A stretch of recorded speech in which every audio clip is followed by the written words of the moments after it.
Right, hopefully this is working. Hopefully my audio and that is all good. It seems to be fine. My audio is working on here. I'll turn that music down here. So welcome along. My name is... It's not working. That's not working. It's a good start. Right, what we're doing here... in fact, see if this works. Yeah, there you go. Brule food. There you go. Something's not right, but it doesn't matter. So we're here tonight and we're doing the whiskey tasting with the guys from the guys and girls at the Whisky and Cigar Club in Aberdeen. Now what I'll do is I've got their audio and their video up here, so all it is, we can get that sorted out, and let's switch that music off and see if we can hear what's been said. A lot of work went into the boxes tonight. I'll do that as part of the... No. What was it? Give it another minute and we'll get started. Up to 31, although I know there's a few doublers in there. It's good.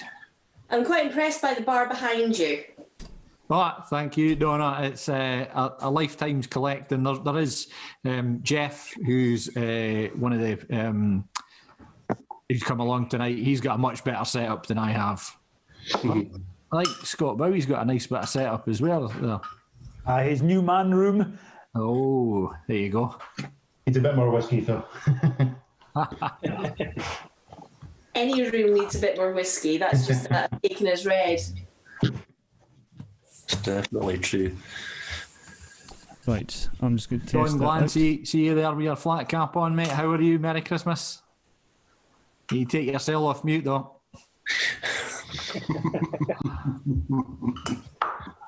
We'll leave you working on that one. I think. So what we're doing is I'm just getting the audio we'll samples. Get another minute just to get the last couple of stragglers on. That one. I think we're online now. Can you hear us, Joe? Yeah, there he goes. There he goes. Yeah, that's it working. I've got the fader working Feliz now. Navidad, John. Feliz Navidad. So we did sell 55 tickets for tonight, or 55 tasting packs. Already did a couple of folks say they can't join us, but that's one of the reasons we put out the tasting notes in advance. Those tasting notes are the distillery or the bottler's own tasting notes for I never even saw them. So not ours, but we'll go ahead now. There's 33 folk online. We'll get started. Good evening, everyone, and Merry Christmas, season's greeting, Feliz Navidad to everybody. It's great to have everybody here tonight, all in good health, I hope, all enjoying some time off, hopefully, during the festive period. I'll just quickly mute everyone just for the introduction just now. An introduction for ourselves in the club tonight. There are about 8 of us in the club.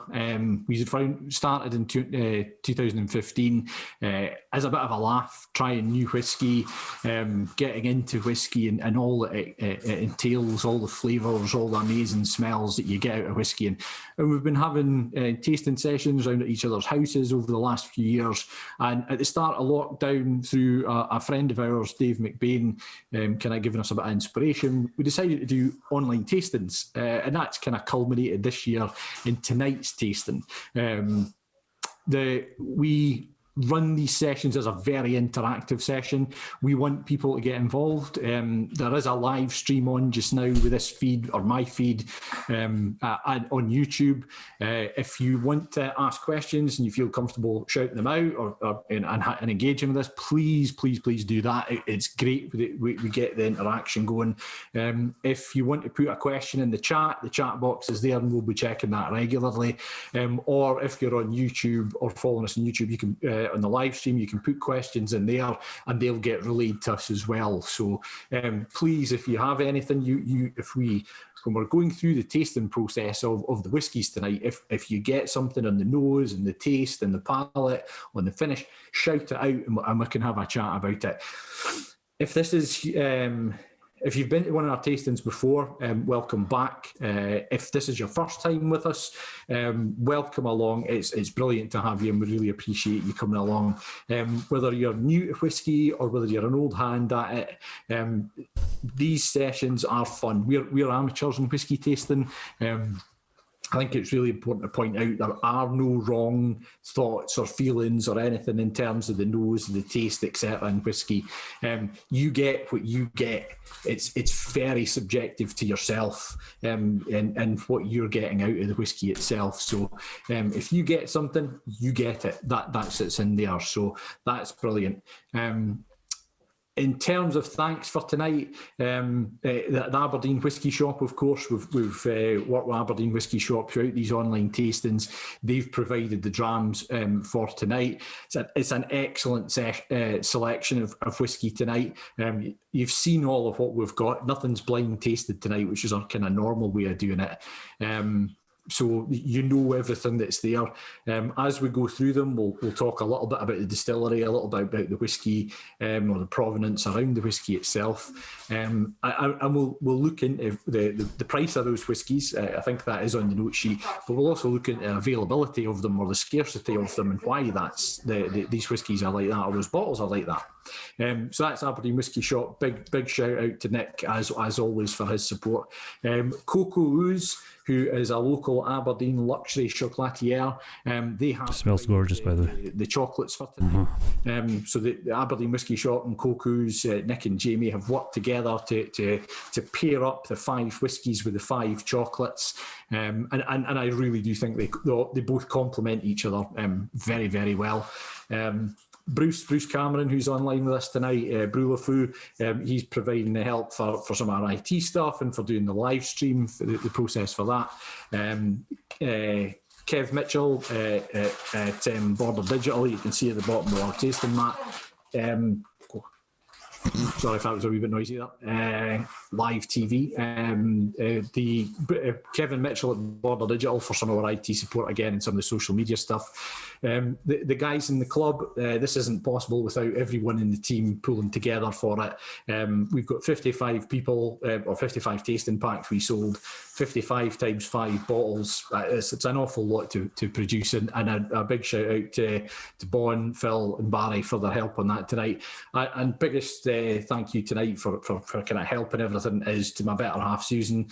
None of this is possible without Suze. Endless patience, endless kicking me in the ass when I've kind of went down on it and thought, this is a lot of work. Susan's done the design of the box that you see. That it's came in, so fantastic bit of work there. The notes on the back and everything. Susan has been a massive help and inspiration with that type of stuff. So thank you to Susan, who's sitting over there just now, and thank you guys in the club and all the help that we've got in pulling these sessions together. As I said, we've got an interactive session, 5 excellent whiskies tonight. If this was a standalone whisky night, I think we probably paid the right amount of money. The fact that we're getting chocolates with it blows my mind. It's great value for money. Really super luxury chocolates, 5 top class drams, and the theme tonight of whiskey and chocolate pairing.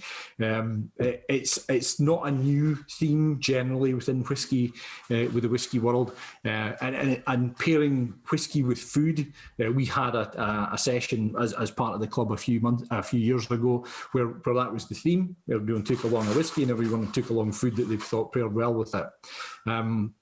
So whiskey pairs with food very well. Chocolate pairs with booze very well, and it's a very common thing. You see chocolate served with different types of, your cognacs, your after dinner drinks, etc. And what we're doing is we're bringing together the whiskey that we love with the chocolates that we love, and that's what we're getting. It's a tour of Scotland in the whisky regions. We've got Glenallachie from Speyside, the heart of Speyside, just outside of Aberlour. We've got Scapa from Orkney, so that's an islands region. We've got Clynelish, so that's Highlands, that's up in Brora. We're Kilkerran, so that's down the Campbellton Peninsula, and then finishing us off, we've got Bowmore from Islay. So we've got a wide range of the Scottish whisky regions. If you're not familiar with them, certainly ask a question. We can go into them a little bit about that as we go through the night. But we've also got a tour of the flavours. We've got sweet, we've got and light, we've got heavy and rich, we've got oily, we've got the sherry influence, we've got bourbon cask influence. So really, if this is one of your first times tasting whiskey, or if you're an old hand, you're going to get a great amount of whiskies tonight. I can point out, as I have done on the introductory notes, that the whiskies tonight are all bar one are cask strength. The first one that we hit tonight is 8.9%, so almost 61% ABV, very strong. To me, they don't all taste very strong, but as you drink that kind of strength of whiskey, the influence it might have on you is going to be a lot more than if we were drinking 40% whiskey. So take it easy, take it slow. If you want to break or if you want to have a drink of water sort of thing, that's totally fine. We have given everyone pipettes in order to kind of add water to it. Their whiskies, don't do anything with that yet. We will touch on it as we get to that first whiskey tonight, and how I would recommend that you do that and add the water slowly, tiny little bit at a time. But as I said, when we get to that first drink tonight, the Glenallachie, we'll hit on that. Don't think of anything else I've got. I'm going to do a quick poll first of all, just to see what is everybody here for tonight. So are we here for the whiskey? Are we here for the chocolates? Or are we here for both of them? So I'll go ahead and launch the poll. If you want to vote on that, a wee bit of fun to start I'm with. just here for the banter. And we'll let that poll run for a couple of seconds more. I was just going to ask, is there not a I'm here for the banter poll option? No, there's no banter here, Bruce. You've come to the wrong one. I was going to say you're at the wrong shop for that, possibly. Oh, well, fair enough. Especially when Joe's hosting. There's not a lot you can do there, unfortunately. So 31 or 32 votes there. I'll end that poll and share the results. So, interestingly, it's a pretty much eeksy-peeksy split between the whiskey, obviously, or whisk, obviously, is my spelling. Whisk. Let me go again. Or can't I have both? So, yeah. Everything is there on the table. Hi, Paul. It's good to see you there. I just saw the message you sent through on Facebook. That's amazing. Paul from South Devon. Nay whiskey. Nay. Yes, brilliant. So NEE. That's nigh. NEE whiskey in hand. Just a Coors Light, but here in a spirit. That's a good one. Aberlour, good to have you. Glen of the Rocks. Beautiful colour on this dram. It's kind of got a golden but a slightly pinky hue to it, and that pinkish hue in the liquid comes from the type of cask it's been in. So this whiskey is a Premier Cru class casked dram. And what does that mean, Premier Cru class? It means it's spent time in a red wine cask. Premier Cru means it's one of the more prominent houses, French wine houses, and you're talking about something that's possibly like a Mouton Rothschild red wine cask. That's the type of influence that you're looking at on the whiskey. Take a glass for me. In number one. So a beautiful colour on it. It's 60.9%. It is very strong, this one. However, I think when we get into the nose on it, I don't think that you actually pick up a huge amount of that full hit of alcohol that you normally would with a dram of this strength. So feel free to unmute yourself now and chip in. Let's get into the nose on dram number one. Gee whiz. What percentage did you say, sorry, Joe? 60.9% ABV, Barry. Thank you. This is a 10-year-old from Glenallachie. It's certainly a rosé, sort of hint to the colour against a white background. Oh yeah, definitely. You do pick up that little reddish tinge to it. It's interesting as we go through the notes on it as well. So I've taken notes, done a tasting of these drams tonight, and taken notes. I was sore. Well, you'll all have the note sheet that was sent out with the emails, if you've printed it out or otherwise. Those are, as I said at the beginning, those are the distillery notes.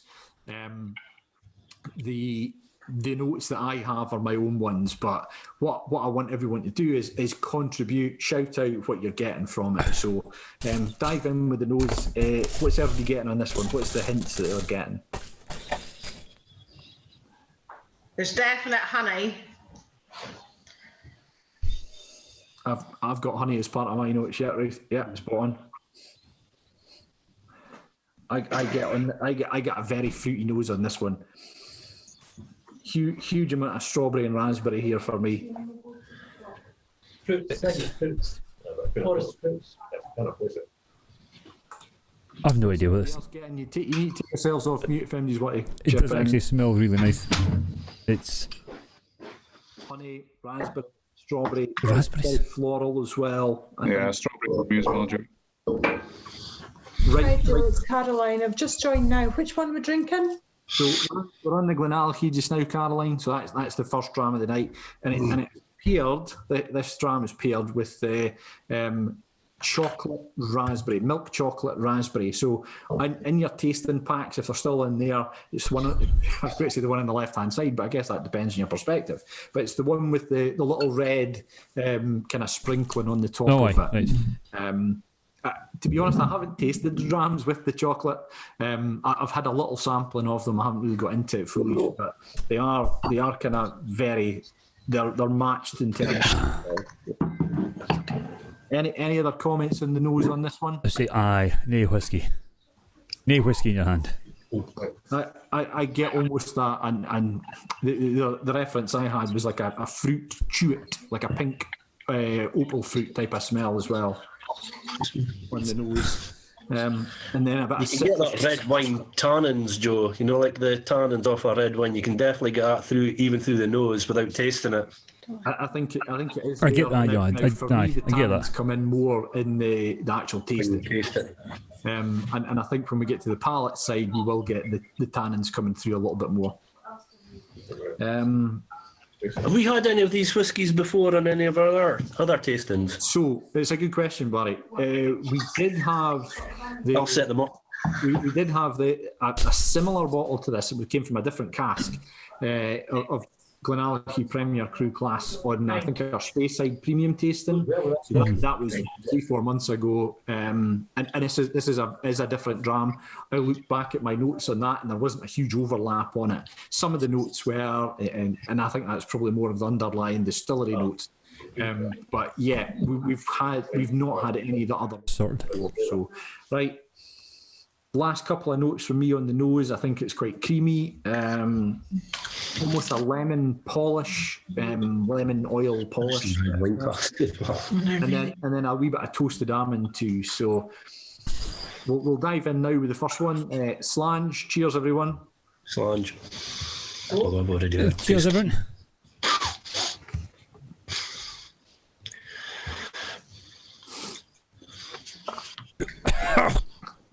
Big hit of alcohol there.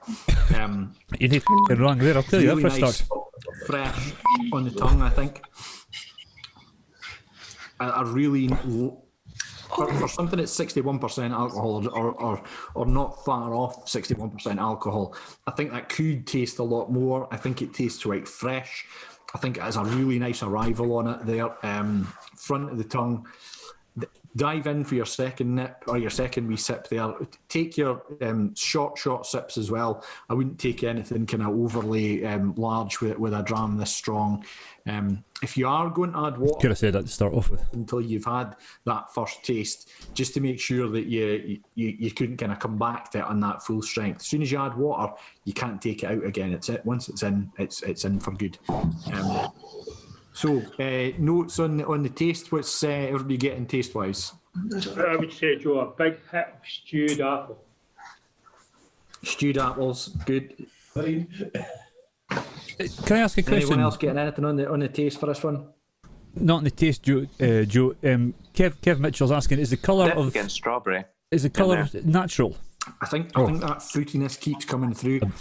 I'll admit myself. Or the second or third, I got the tannins coming through there.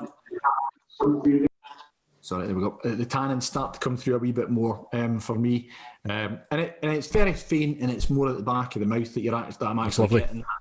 And that's that red wine cask influence on the Stram itself. Joe, Kev Mitchell's actually, is the colour natural? And there's nothing being added to it. Is it just a natural colour from the red wine cask? Is that? Yeah. Yeah. So this one is unchill filtered. It's not went through chill filtration, and it's had no colour added. It's natural colour. So that's one of kind of the Glenallachie distillery hallmarks. Is everything that they produce, unchill filtered and no colour added to it. It is lovely. It's I think as you have a second or third sip on it and you realise this is 60% or 61% alcohol, I don't think it plays up to that level of that strength.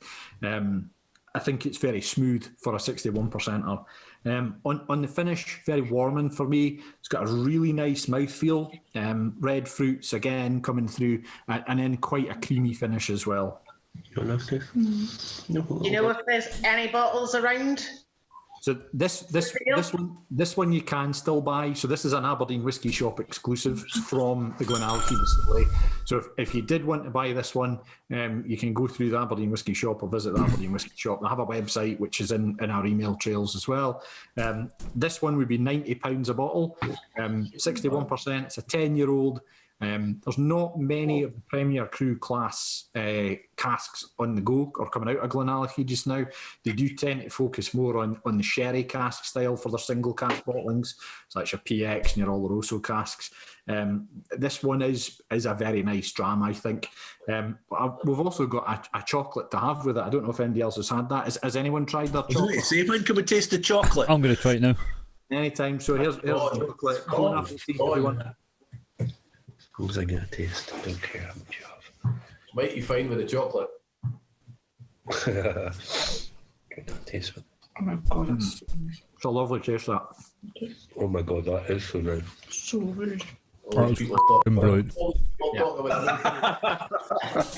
That's a lovely chocolate, that. And I think does complement slightly rosemary. You know what I'm getting? I'm actually getting. I'll tell you what I'm getting from it. Is Turkish Delight with kind of roses that the kind of the flowery Turkish Delight kind of. I'm getting that kind of floral. Right. There is a bit of that in there. Matt, apologies, I'm having to mute you because there's a big echo when you come off mute, mate. I think that chocolate complements it very well there. Any other thoughts on it about, Bruce has got that kind of rose hip Turkish Delight type of style? Anyone else?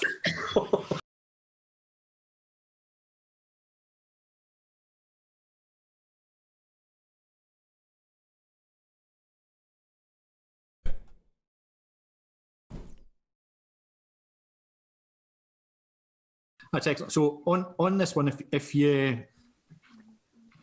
thanks, Matt. Yeah. Dram, Matt's put on the chat there. I feel the dram hits with strawberries and cream and the chocolate really enforces it. Yeah, I totally agree with you there, Matt. I think June had put on a question just saying, seems very much similar to the Glenallachie 15 and the 10-year-old batch 4. Yeah, the cast strength batch 4 had that as part of the Glenallachie tasting a few weeks ago. Absolutely phenomenal. It was superb. The chocolate itself, this comes from Cocoa Ooze. It's a raspberry milk chocolate truffle. Cocoa Ooze in Aberdeen. Again, check out their website.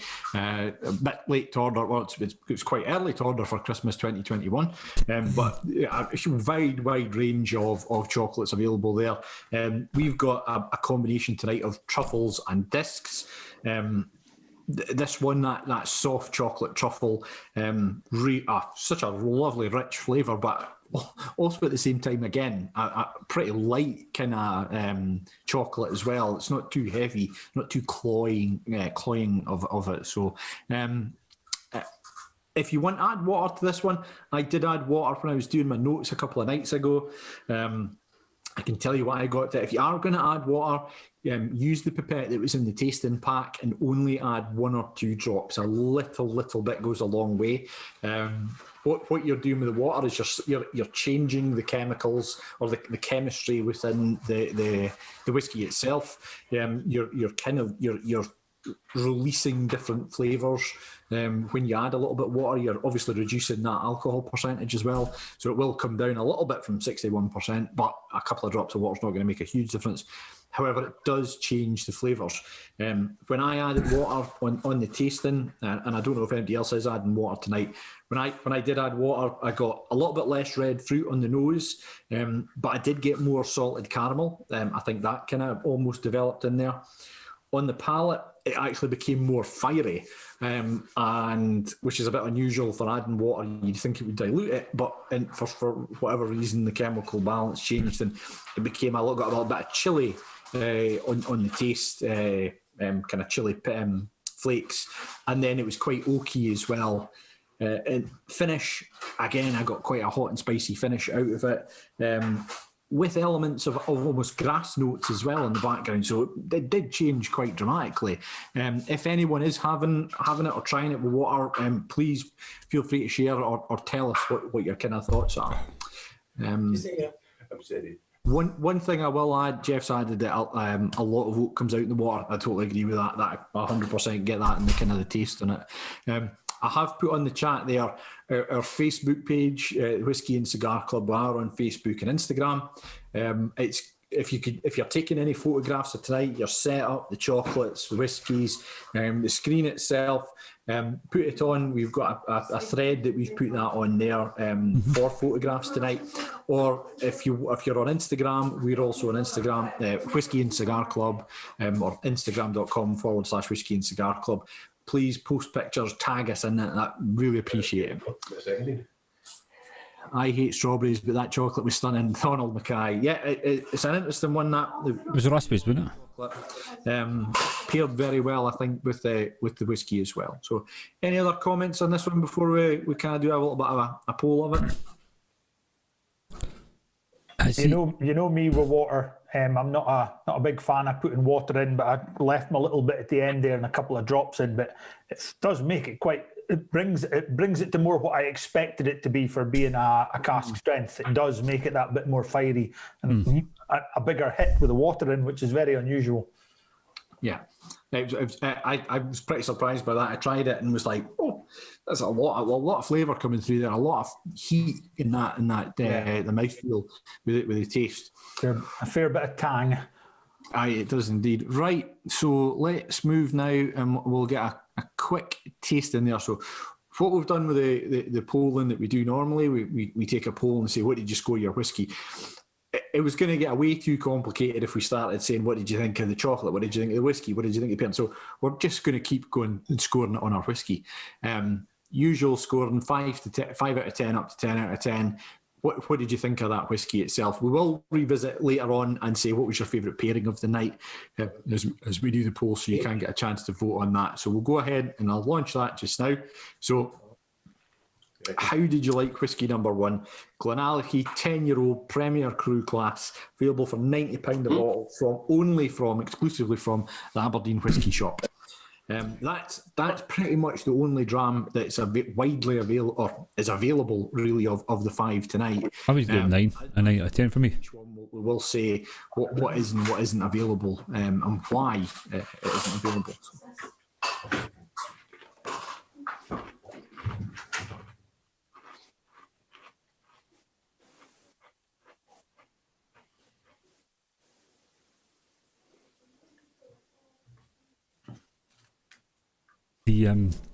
For me, that initial hit is giving me a tickly throat. I'm on mute. That's 33 folk voted, so we'll go and end the poll there.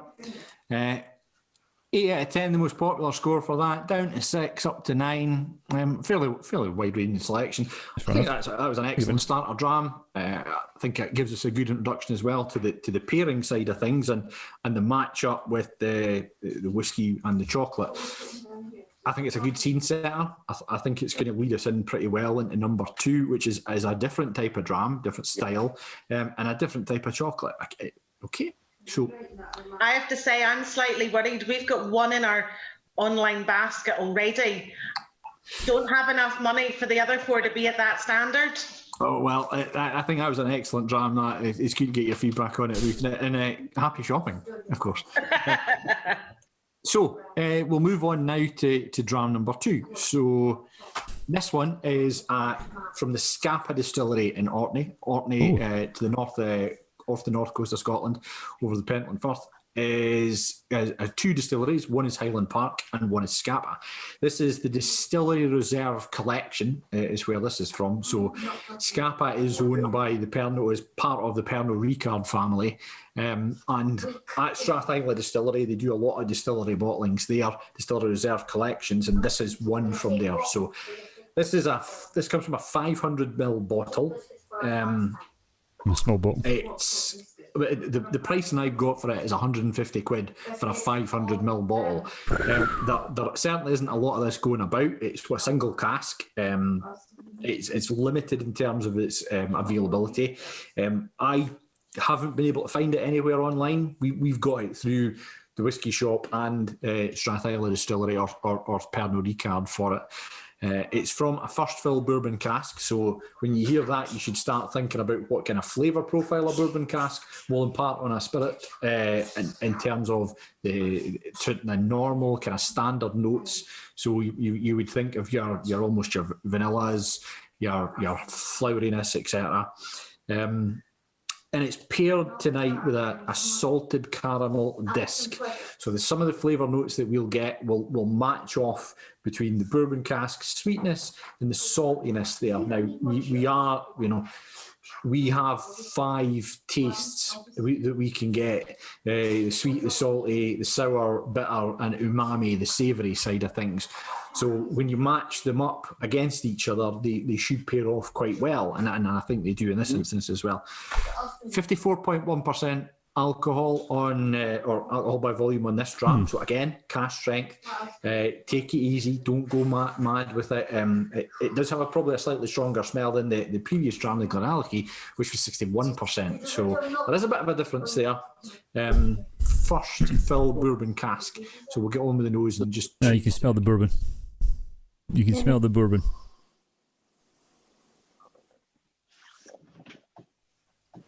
Sorry, Joe. Did you say it was 54.4%? 54.1% mark for this one. Sorry. The Scapa. So beautiful golden colour, totally telling you what it is in terms of the cask it's from.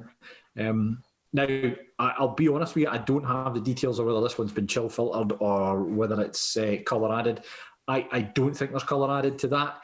The reason you add colour added is for a consistency and a wider range of bottlings or a larger bottling run. This is a single cask this comes from. It's only one cask that's produced it. There's no benefit to add colouring to this, especially as it's got a beautiful golden colour to it already. If you add anything to it, it's a caramel colour, E150, that'll only detract from that colour itself. 54.1%, so strong. It will be strong on the nose. It's not. It's smooth on the nose. I didn't think it was quite as strong as what I was expecting. It's not as. I think that's got a milder. Yeah. On the nose, it doesn't smell. It doesn't nose is 54%. A lot lighter, a lot smoother, sort of. So I just get loads and loads of floral notes from it, but it's not like rose. It's more like daisy or tulip or something. It's that kind of really light, fresh floral.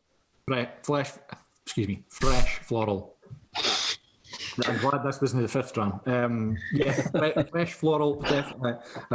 I've got that as part of the taste almost, and this one is more of those floral notes. And I think if you've printed out our tasting mat, in the middle of it is our kind of the club zone flavour wheel. So you will be able to say like, oh, I'm getting floral. Is it dried floral, leafy, natural, artificial, etc.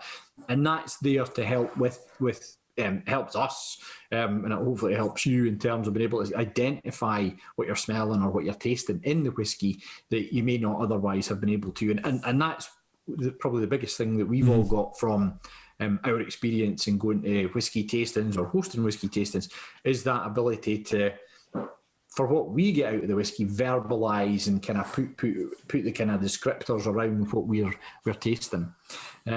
Anyone else get anything on the nose for this one? I think we've had kind of light, fresh floral there. Looks like a white wine. It could smell like crayons. Crayons? Weirdly. That's what you're getting, Mark. That's what you're getting. Crayons in there too. That's good. I don't know whether it's because I read it or not. It's definitely got the green apples and the almonds. Yeah. I'm not going to look at the bit of paper before I sniff the next time, though. It's too easy to look at that and think, yeah, I'm getting that. In a couple of instances tonight, I would pretty much at the back end drams, the Kilkerran, especially the Kilkerran, I had the Bowmore. I'm like, it's difficult to go away from what the tasting notes and on that sheet is, because it's pretty much nailed on what you're getting from it. But in this case, I'm getting orchard fruit, a peach type of smell, also apples. One of my favourite flavour identifiers in whiskey is green apples. For some reason, I just love that smell, and I get a little bit of that in here as well. But not as much as some of the other drams we've had on the tastings. I think the Mortlich or the Bildorney, but it's definitely there as well. I think there's a bit of maltiness too in the flavour. I said green apples, but somebody disagreed with me. I'm not going to go against Angela, so. You woos. But as well as that, vanilla that comes through from the cask itself that it's been in, that first fill bourbon cask. So first fill is the first time that cask has been used to store whiskey.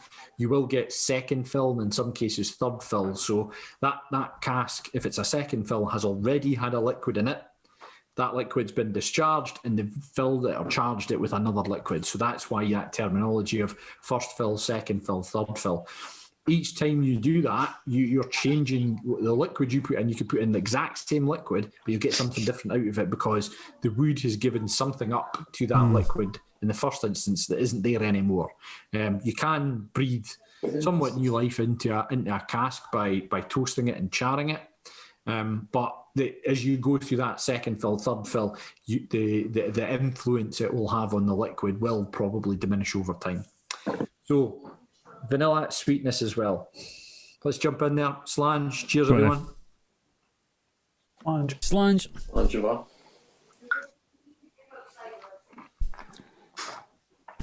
So Matt's put on there loads of regal icing on the nose for me.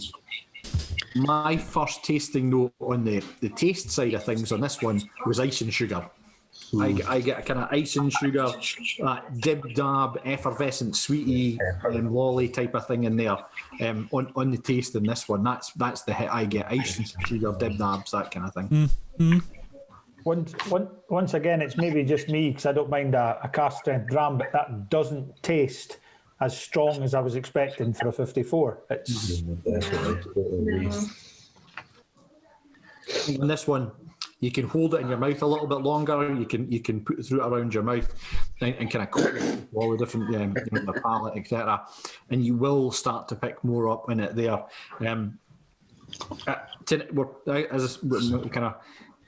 As it's whiskey and chocolate pairing, we have that milk chocolate and salted caramel disc that we can try it with. So let's go ahead and jump in and see how that complements the whiskey.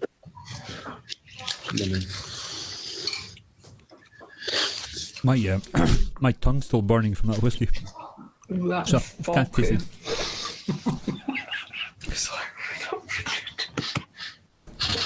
Only in the bottoms. Again, I'm not getting anything from that chocolate. Really nice chocolate there, the malted chocolate. Salty note coming through on it, absolutely. Going to go back in with the whiskey and see how it tastes together. I think that'll work because the vanilla. It's really salty. I think I get more tropical fruits coming through now. That pineapple, I think that might be one of the notes on the nose there as well, and the kind of official tasting notes. So, what was there to make of the chocolate and the pairing and the match up with the whiskey?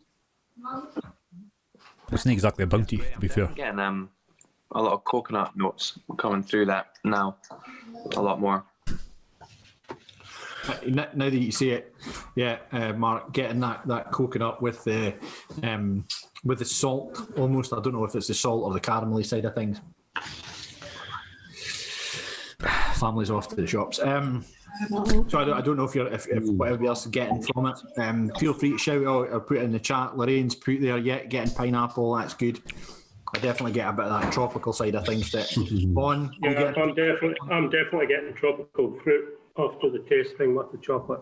Great pairing. Congratulations, thanks, dear. Yeah.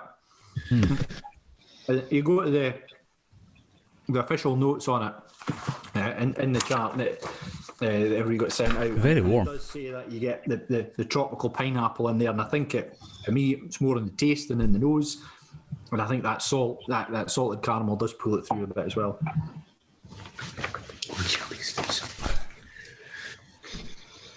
Remember, everyone, it's an interactive session. I can talk for 2 hours about whiskey, no problem at all. You can. I can promise you that. So please put it into the chat if you've got any comments or shout things out. It's really... We'll learn more. You'll learn more from that type of interaction and that kind of analysis of the whiskey that you've got as well. It is normal that the first couple of drams are a wee bit slower and it's a little bit more talking. By the time we get around the fifth dram, I think I was speaking to Mark today, it's difficult to keep everybody quiet. I wonder why. So I think I'm going to have another couple of more sips of that Scapa. That was really nice. He's like taking a couple more sips. I've like finished mine already. Lovely distillery. So I used to have. That's lovely. I think only there's kind of 2 standard expressions from Scapa, and the rest it'll be independently bottled ones that you can get as well. Yeah, it's nice. If you were able to get a bottle of this, Joe, how much would that set you back? So for 500 ml, it's 150 quid. So it's an expensive bottle of whiskey, this one. Pricey. It is. That is good, though. I like that. Can you get different whiskies? You know, it's 17-year-old. It's got a bit of age to it. It's an unusual age for a Scapa. Certainly, you'll tend to find most Scapa that comes out on the market is a little bit younger than that. Regarding water and adding water to this, so I added water as part of my tasting notes again. I got more caramel coming through in the flavour on the nose. My note on the taste when you added water on the palate was tropical, really explosive tropical. So I'm going to add a little bit of water to this just to see if I can relive that note. See if I can get it there. Just a couple of drops. Don't add too much. You can always kind of add a little bit more. You can never take out. Just give it a wee swirl around. A wee bit of time to come together. The finish, I think, changed. I thought it was quite a nice finish as the Scapa was on its own. I think you got quite a decent length of finish there. Again, more apple, sharp apple this time. On the finish, adding water, I felt it was short, but it was quite a coating as well. So Lorraine's got the Scapa 16 was a stunning dram, gutted when they discontinued it. I completely agree with that. We were lucky enough to get that 4 years ago, I think it was, probably a tasting at Cask. Ali Mathers did, and all loved the Scapa the 16. Absolutely, it's disappointing they've now replaced it to the 14. I think they've replaced it with. And Ross One called the Siren as well. They've got a non-age statement one, do they? Yeah, they have the non-age statement. Ross has commented there. Hint of cola cubes, very smooth, great combo with the chocolate, lovely dram, very fresh. Completely agree with that. Yeah, it's a really nice tasting whiskey. This one.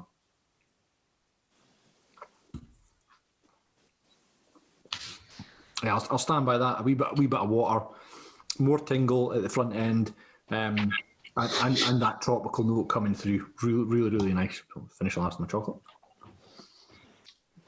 What do you feel about? Excuse me.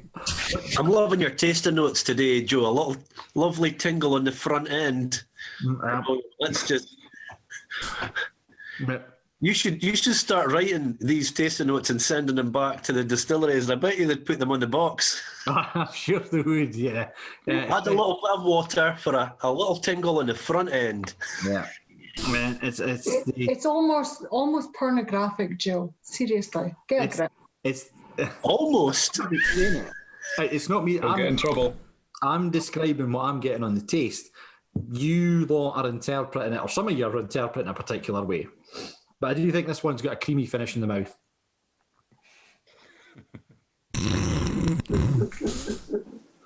Okay. Right. Well, you did say it was a bit salty. Right, we'll go ahead and get the poll up for that one. See, I preferred the first one over the over this one. The first one, it was a bit stronger. But Finbar Saunders and his double entendres by the looks of it. Okay, so the second whiskey. How did everybody score the second whiskey? 5, 6, 7, 8, 9, 10. I'm going to give it a in 7. the scoring system. They're really nice. I thoroughly enjoyed this Scammer. I'm going to give it a 7. It's no old Pulteney. No, it's no old Pulteney. That just now felt not surprising. Not surprising. Donald, we're disappointed, Donald, that you missed earlier in this month's tasting, where we did actually have an old Pulteney on the menu. I know, and you picked the worst one of the lot. I don't mind it. 12. 12's an excellent dram, and it was under 30 quid, so it ticked the box from our perspective. Okay, so that's 30 or 33's voted so far. We'll go ahead, 31 or 33, we'll go and end it there. Just get a little bit filthy in here just now. Old Pulteney was under 25, wasn't it? I think so. It was actually in Asda for £20 at the time, which is a cracking dram for that price, really. Yeah. Just looking back at what my notes were for it. Old Pulteney, I think it did 32, so yeah, you're definitely getting it cheaper. There's the poll results for that one. 8 out of 10, most common score or most popular score. I give it 7. So 5s and a couple of 9s on there, so yeah, it's good. Solid 8 out of 10 dram. Yeah, good. Good stuff. So perfect. That was dram number 2. So dram number 1, the Glenallachie from Speyside, finished. Or Speyside's a lovely part of the town, part of Scotland. Classy. That's actually where my dog come from. Dram number 2, Scapa from Orkney. So that's your Islands dram, from a first fill bourbon cask. Now moving on to dram number 3. So this is an interesting dram, really, as I think all that. Of course, this one is paired with the dark chocolate orange cup truffle, or the dark chocolate truffle. So this really looking forward to this one. I like chocolate orange. This is from the North Star Independent Bottlers. It's called a Lynch Ale. Now, if you do anagrams, Lynch Ale is an anagram of Clynelish. So that's the distillery where this one comes from. It's a Clynelish. Now, Clynelish is a distillery in the Highland region. It's in Brora. A very popular distillery in terms of collectability. This bottle came out a few weeks ago, priced at £125 a bottle. It's a 20-year-old from Clynelish, or Lynch Ale as they call it. I don't think this is available anymore. I could be wrong. If someone wants to go ahead and check the Aberdeen Whisky Shop or Whisky Exchange or anything, you may find. I'll do it just now. But this one did shift very fast when I was speaking to Nick. Clyneliches are very popular, very collectible. They have a pretty kind of well understood flavour profile or feel to them, and we'll come on to that as we get into the kind of the back end of the taste and the finish on this one. There's a particular characteristic that Clynelish has that you can identify it. If anyone who was on our tasting where we did the Sirius, also from North Star, so that was Phil. What was the age of the Sirius, or Ricky? Was it 31? 31-year-old Sirius. Now that was a teaspooned Clynelish. I don't think actually it was a teaspoon. It was a blended Clynelish there, where they'd taken a very old bottle of Clynelish, a very old cask of Clynelish, blended it with another single malt, and produced the Sirius 31-year-old, which was absolutely phenomenal. It was £125, Ricky, Phil, when it came out. Very difficult to get a hold of now. Limited run, but another top dram, and it was a Clynelish. So this one is really interesting, though.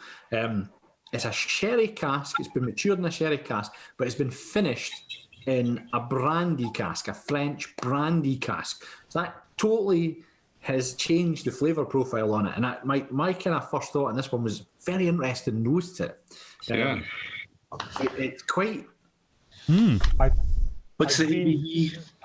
The ABV on this one is 53.3%. So again, cask strength, 53.3, though not too high that it's going to frighten you. I'm supposed to get up early in the morning. I think a few people have said in the previous one, the Scapa, which was 54.1, so just a little bit strong. You don't particularly get the full hit of the alcohol on this one, I don't think. So I've been through the usual suspects, House of Malt, Malt Masters, all that, and they're all sold out of stock so far. There you go. So Leighton's got this. It's a rubber. So Tony will just jump to that one. Tony has said it's available for £127.50 on the Time Drum whiskey website. So a very good whiskey website. If you're looking to buy whiskey, it's a Whisky Shop, of course. So this one, yeah, very interesting nose. I would almost agree with what Leighton said there. Leighton and Yvette have said, which is it's a little bit, it's funky. It's got a funk to it. It's an unusual nose, but I think this is, for me, one of the great joys of whiskey is that you've got an interesting taste or an interesting nose on this one. And if you give it, you get that first, second, third nose, and as you start to nose it a little bit more, you almost move past your first impression of it, and you start to build up a bigger picture of what that whiskey smells like, what it might taste like. And this one, I said, my first note was interesting. Then it was funky, because I think it's got a bit of that kind of traditional sherry funk to it. Ricky's got covfefe and golden syrup. Thank you, Donald. Covfefe. I think it's got a slight dunnagey smell to it too, and that's the sherry cask influence on in the dram itself. And then I think you start getting a bit of the brandy cask influence too. I think a wee like perfume or even like an aftershave or something. A perfume and aftershave. I guess you could get that kind of that oud aspect to it as well. Yeah, no, that's a good shout, John. I like that. I like that thought on it. Yeah, it's that. That's what it's like. It's not the same aftershave you got for the boys in Algeria, that's for sure. No, it certainly is not. You can tell that one everybody afterwards what you called it. Yeah. No. Donald has said that one. It smells like brute aftershave. The green bottle, the green plastic bottle. My old man had one of them. Bottom and thin at the top, classic, absolute classic. I start to get now on this one as I keep going in the nose, keep going back to it. It starts to build up that there's a leathery smell to it as well. I get dark chocolate in it, which is handy because we're pairing it with a dark chocolate. I get a floral note to it as well, but a leafy floral note. Almost a slightly turning leafy note.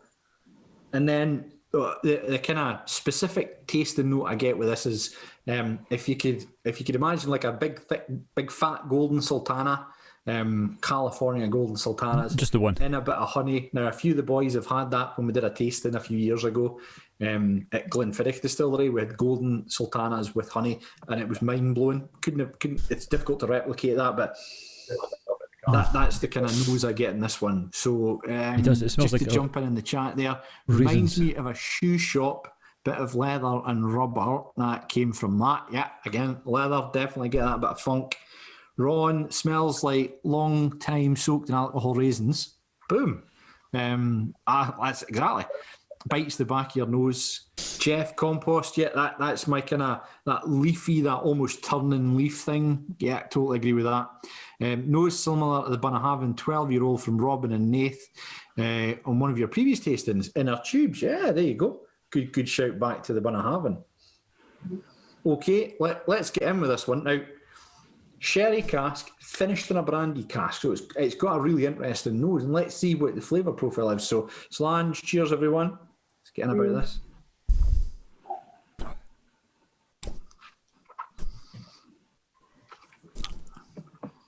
I don't know what to say about that. Oh, I think that's lovely. Ooh. It's like, so have that first sip. Go back in for a sip. You let that kind of first sip. It was like nothing happened, and then all of a sudden it kind of punched you right at the back of the throat. And then go back in for a second one.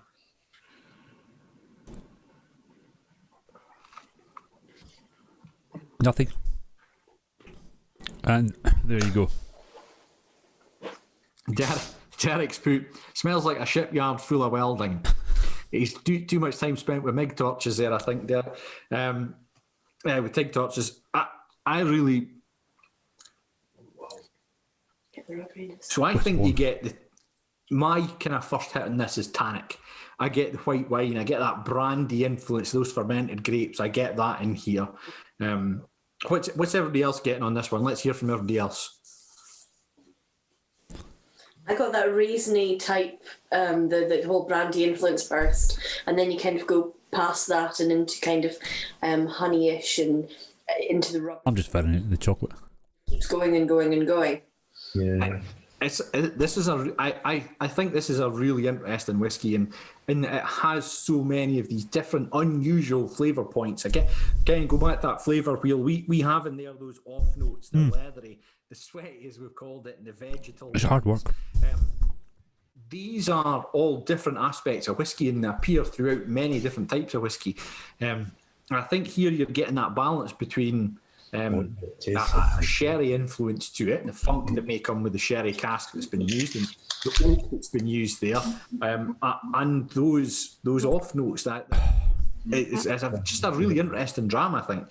So pairing this dram, we have the dark chocolate and orange truffle. It's lovely. So it's not very.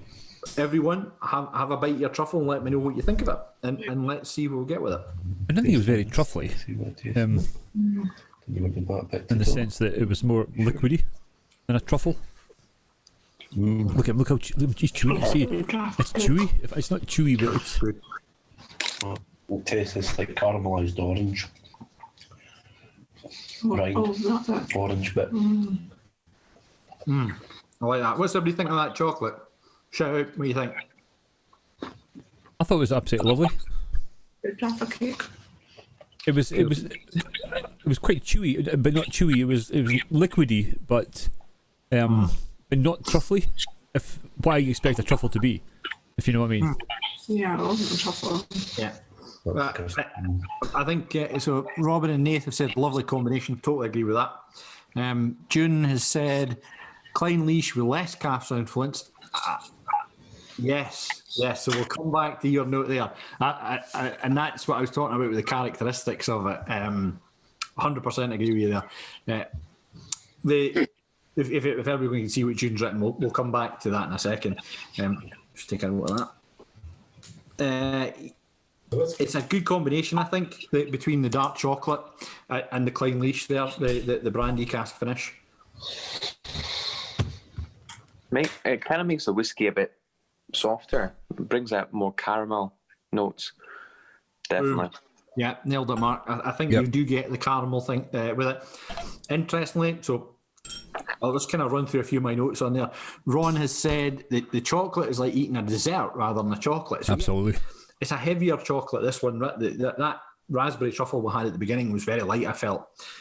This one is much heavier. There's more to it. It's cakey for a truffle almost. Palate for me on this one, dried fruit, espresso. I get a lot of coffee influence there. Ginger and cinnamon as you work it down and kind of figure out what's in that kind of high range of the whiskey itself. Tannic presence, a little bit hoppy. I felt, and then almost a yeasty mash in there too. That's what this do around. Yeah. Finish flavourful, more sherry notes, and then a sharpness from the brandy edge with the finish as well. Really enjoy. I was going to say I quite like this dram. I really enjoyed this dram because it was challenging, because it was different, and because I had to think about all the different things that I got from it.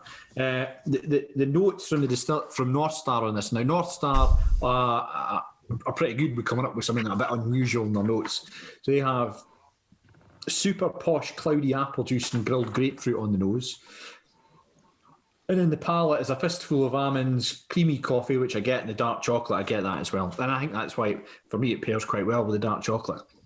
Interestingly, this one, if you add a little drop of water to it, on the nose, what Mark said there, that caramelly influence, I think you get a lot more caramel influence on it, more coffee on the nose as well, and a little bit more spice, pulling in sherry cask influence. I put for my palate on this one just yes. I thought it was an excellent taste to it as well. The water complemented and allowed some different flavours to come through.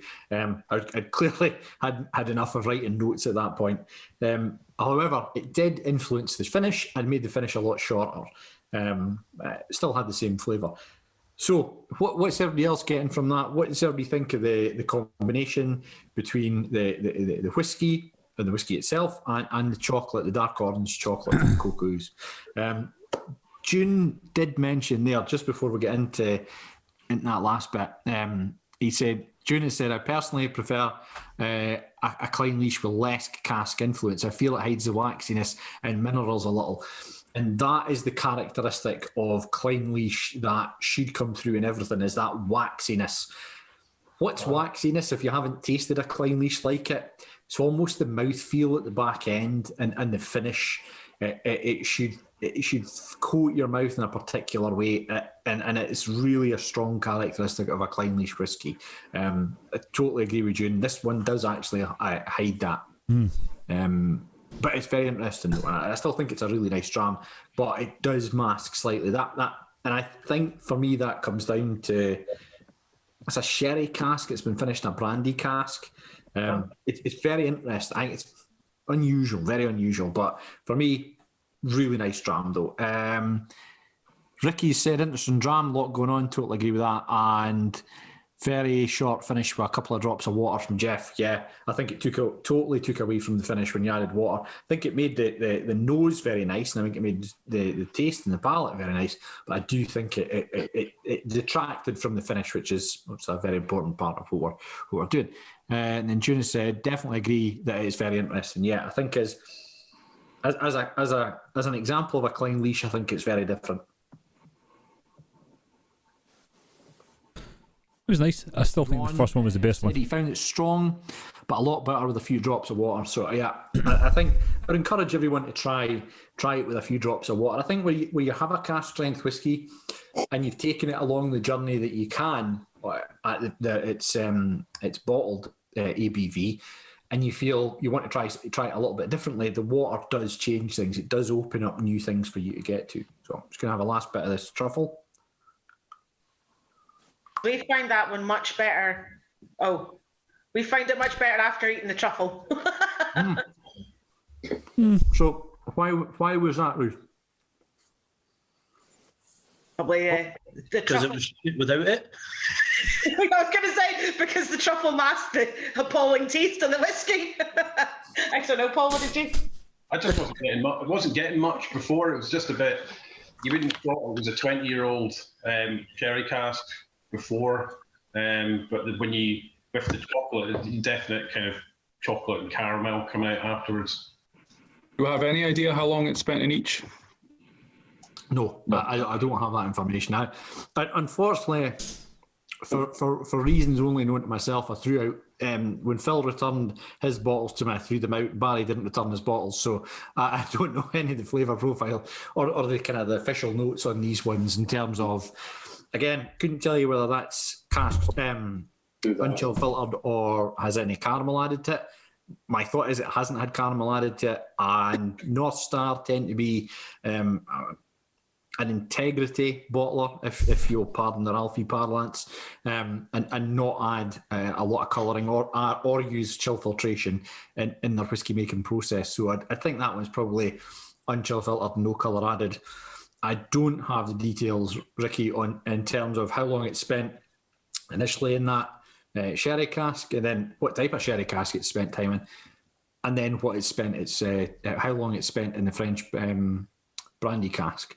I've not tasted many brandy cask finishes before. It's interesting. I wonder if they sort of tasted it, the cask management guys, as it was going along, thought that it was picking up some of these notes, and then decided to hit it with something, like the brandy to take it in a different direction, if you know what I mean. Yeah, no, I think I made that comment on previous tastings. I think where you have a cask finish,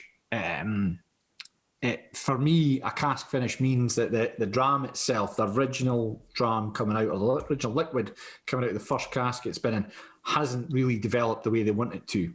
or it's developed in a different way and they want to change that flavour profile that's in it. So they'll take it and they'll fire it into a sherry cask, many different types of sherry cask, or a brandy cask, a red wine cask, and try and influence that flavour to where they think there's a sales point in the market.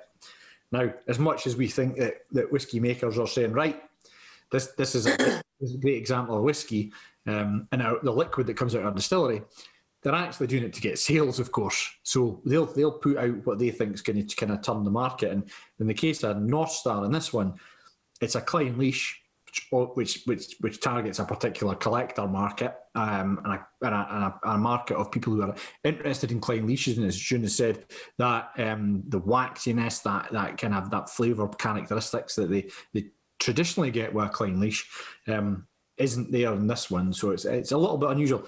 I would say that most bottles of this won't get opened. It'll sit in a cupboard, it'll sit in a box, in a collection, accruing value over time. That one, I think, I'll probably have it finished within 2 weeks. Or £127.50 from Time Drum. No, I wouldn't, actually. Go for it. For me, really interesting whiskey. I think you have to try all sorts of whiskey, as we're doing tonight. But when you're trying to build your kind of background, your experience of whiskey tasting, I think when you try something like this, which has those, I would say, challenging nose and a challenging taste profile, that lets you appreciate those ones where it's more straightforward. Like if you went back to your Scapa just now, which is a first fill bourbon cask, you're really going to get the bourbon influence there. You're going to get the vanilla much easier. Now that you've had something that's quite a challenging dram, has got those unusual flavour profiles, those different kind of tasting notes to it itself. So, okay, Klein Leash, or Lynch Isle, as North Star have called it, from the Highlands, the whisky region in Scotland. 20-year-old, bottled at 53.3%, £125, £127.50, I think as it was there. A bottle, sherry cask, finished in a French brandy cask, and paired tonight with a dark chocolate orange truffle. Brilliant. Let's get the polling up for this one. I'm going to vote this. A few of the websites, and actually there is actually very little tasting notes and information through all of them on any of the sites on length of time in the casks or length of time in the finish. I'm going to give that one quite a varied poll on this one. Just as we go through that poll, 5.6, 6 out of 10. Matt Let's go for it. Donald said water made it worse for me. That's no problem. I think that's why we try it with different things so we know what we do like. Matt has said, found that the pre-chocolate, it was reminiscent of Irish coffee, but not so sweet. The dark chocolate mashed the bitter and released more sweetness. Definitely creamy throughout, though. Yeah, and I think that's whether you're having it with chocolate or whether you're having it with cheese.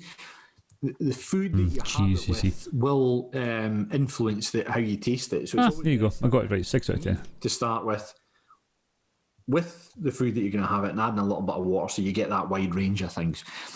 There's the poll results for this one. The third whiskey, we've had the Glenallachie, the Scapa, and that was the Klein Leash. 6 out of 10 for that one. Probably not surprised by that. I think it is a challenging whiskey. I did say it was very interesting. And challenging, yeah, funky, a little bit different. 6 out of 10, some 7s, some 8s, and a couple of 9s, 4 9s at the back end there. So, for me personally, I think I'd probably have scored that between a 7 and an 8. Really nice. Ricky has said, not sure if I've tasted any whiskies that have sherry base and then finished in something else, usually bourbon and another. Yeah, I think that's fair shout. You will find that in order to allow a finish to add something to it, it'll have to have come from a lighter drink or a lighter liquid or a lighter cask into something heavier to allow that shorter maturation time to influence it. So I think that's a good shout by Ricky. So that's our first 3 drams of the night gone. We've got 2 more to go. We've got the Kilkerran and the Bowmore. We'll take a short 5-minute break from just now. So we'll come back at 9:15. So that's a 6-minute break. I'll mute everyone just now. Unmute yourself if you want to chat and discuss the whiskies and stuff. But we'll see you back here at 15 minutes past 9. 5 minutes, right? There we go. So 5 minutes. I've stopped my video on there, and I'll just keep on going in here. Yes, so that's 3 whiskies down. The The first one was alright actually. I preferred that one, which was the 90 quid one. Glenafton Premier Cruise Class whiskey. So aye. Other than that, it's been a fairly decent night. The chocolates, give or take. I'd rather have a sausage roll, to be honest, than a bit of a vol au vent, like a what do you call it? Like a chicken vol au vent, or sausage roll, or something like a bit of cheese and crackers, rather than that actually having like chocolates. Chocolates, it's not really my thing, but if you're giving them, they're actually alright. Let's see what's happening here. Is everything in the chat pages? Have a look on just lines. Kev Mitchell joined in a couple of questions. He's saying that he got Scappa for Christmas, but Kev's now watching Wonder Woman 84, so he's obviously watching something better than us. My throat sounded a bit, and that's just purely from the first whiskey. I just felt that burn coming back. Let's see, what else is there?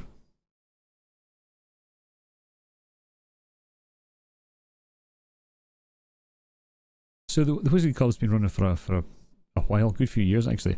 But obviously this year is when they started off pushing out through doing Zoom meetings, and it's a good experience. This is the first one I've been to where they've paired it with chocolate. Most of them have just been whiskies, and there's mostly times they've got themes. The last theme was whiskies under £35, which was quite nice. So very, very affordable whiskies. But what also it does is gives you the chance to try whiskies that you've never tried, or would never be able to afford to try. Like for example, with the whiskies here, I probably wouldn't buy a £90 whiskey, but you're getting the chance to try it, and then you're thinking, maybe I could just splash out and get myself a bottle. But that's them. We had a couple of people in. We had Paul from South Devon watching in, drinking a Coors Light. But listen, that's exactly the point. He's just joining in is the important thing. Who else we got here? Kev Mitchell and Paul. So there you go. We've got two more whiskies left. One's a 16-year-old, and the last one is a 23-year-old Bowmore. So that one, I'm going to show the cut. In fact, look at the colour of that one. It's the last one. Really dark, so it probably, I don't know, sherry cask maybe. But we'll find out. We'll find out in a bit. Oh, he's back. All right. What's everybody thinking of the drams tonight then? And the chocolates? Good, Bern? Good? Where are the chocolates? Is there a link for where you can buy the chocolates? Yes, Ruth, it's in the emails that's come out. Cocoa Ooze is the name of the company that we've sourced the chocolates from. So it's a local company in Aberdeen. They used to have a shop in town. They've kind of moved out of that and moved into a kind of an industrial area just outside or just in part of Aberdeen, and that's where the chocolates are from. Cocoa Ooze. We have put it in the various emails and stuff. There is in the kind of like tasting packs as well. There'll be some notes on the chocolates and where they're from as well. They're completely sold out after Christmas, Ruth. We've already checked. Well, Ron, when they come back in stock, just order double. We'll sort it out after. Yeah, there's not already checked. It's a strange one. I'd heard that there was really bad reviews about Cocoa Ooze, but tonight it's been really, really good. I'm quite enjoyed it. That's good to hear. No, the ones here are lovely. I think they've paired it up. They do, like any like any chocolate shop. They do some unusual flavours. Like that Clynelish challenging flavours, where they are kind of pushing the boundaries a wee bit. I think what we've got tonight is a fairly solid range of chocolates. Nothing too crazy. There's no kind of like pistachio and black pepper or anything like that. It's fairly solid chocolates, hard to go wrong, and I think they match up well with the whiskies and that. So I think it wouldn't surprise me if there is, folks saying that they're a wee bit unusual, or some of the whiskey, some of the chocolates they've had haven't been great. I think that happens to every place, but we certainly, in my experience, I've enjoyed everything I've got from Cocoa Ooze, and they do good tasting sets, or kind of like build your own lolly sets and that for children, which are really popular as well. The thing is, if you want some good I think the salted caramel combination with the island whiskey is a great combination, Joe. I mean, it really is complimentary. No, I think that's a good shout. It's unfortunate, Jeff, that with the Bowmore we couldn't get a smoked cheese chocolate. Yeah, I know. I've got up there. So one of the I'm assuming the Bowmore's a right smoky one. We told each other what whiskey we wanted for Christmas. So I got him. So I think somebody mentioned there the cask strength batch 4 from Glenallachie, and I got the Ardbeg Corey Vrecken, and it's just phenomenal, Jeff. Oh, so good. Brilliant. Love nice it. One.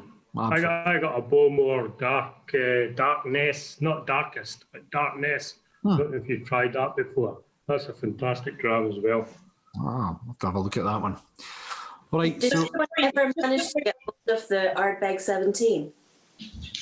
I know Joe Shepherd, who's one of the boys in the club. He's not on the chat tonight, unfortunately. He's got a bit under the weather, but I think probably got that. He's on he does the committee staff and all the releases there. I think he got the 17 as well. So that's the new one, isn't it? No, it hasn't been available for about 10 years. It was an absolute favourite. Okay. And then it was there was a mistake, and it was withdrawn.